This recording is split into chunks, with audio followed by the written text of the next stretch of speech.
Wounded and covered in his own blood, and knowing he was completely alone on the mountain, John continued on the task of providing covering fire for his team. Staring death in the face, knowing there was no other outcome, John did not waver. John was always a humble man, always putting his team and family first. This humility was highlighted in extremis on his last day and with his last breath.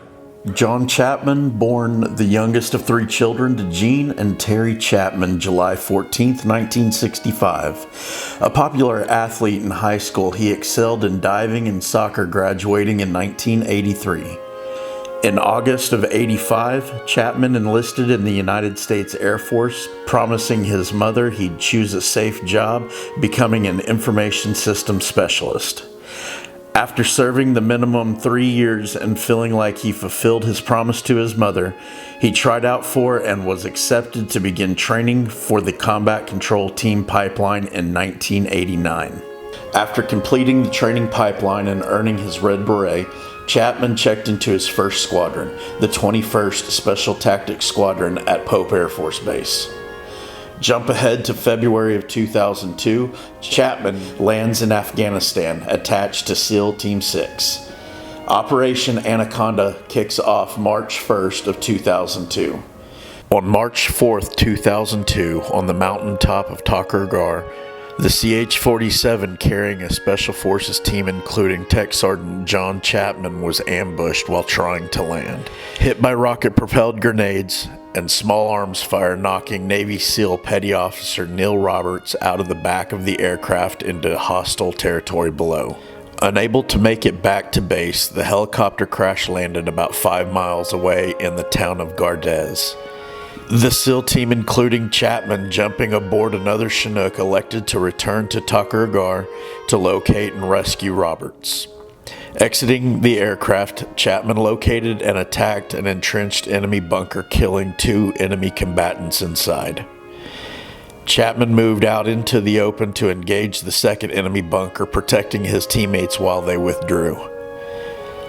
While the team withdrew, Chapman was hit multiple times by enemy fire, knocking him unconscious. Chapman, believed dead at the time, regained consciousness, returned to the bunker, and continued to fight. For the next hour, the enemy relentlessly attacked Chapman's position with small arms fire, RPGs, and trying to outflank him.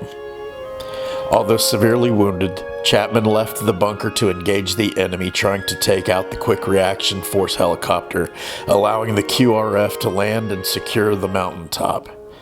7 service members died that day, including Tech Sergeant John Chapman, whose body was recovered inside the bunker.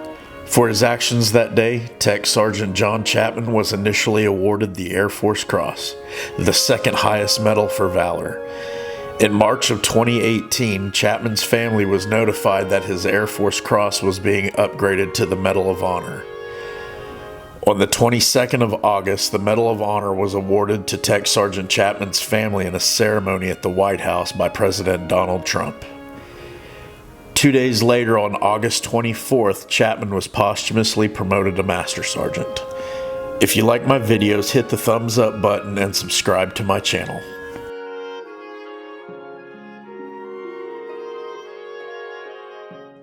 God gave me a poem about Johnny, and it's that poem over there on the wall. There are so many stories about this little boy. Although you were a rascal, you brought your family joy. From bikes and trees and lightning bolts and giggles in the dark, Little League and soccer games and picnics in the park. God blessed you with the gift of a tender, loving heart. There are so many stories I wouldn't know where to start. You touched so many lives with your caring, gentle ways. You helped so many people and brightened many days. Green Giant, MAME, and diving boards, so high school things to do. Tried college, cars, and tow trucks, then Air Force time for you. You branched to Special Forces and wore a red beret. Proud parents, friends, and you did celebrate that day. The love of your life was met on a trip that you took with Jo. You made her a wife, then mother, and her family began to grow. A dog, little girls, and Barbie dolls, and splashing in the pool. You loved your cutie patooties, your heart they soon did rule. You went to war for freedom, and there you gave your life. You leave behind your treasures, your daughters and your wife. These precious 3 live on as special parts of you. will love them and protect them as we know you would do. Scrapbooks and snapshots, homemade movies too, help to keep the memories that we have of you. Scrapbooks and the snapshots, they will have to do until the day will come again when we can be with you.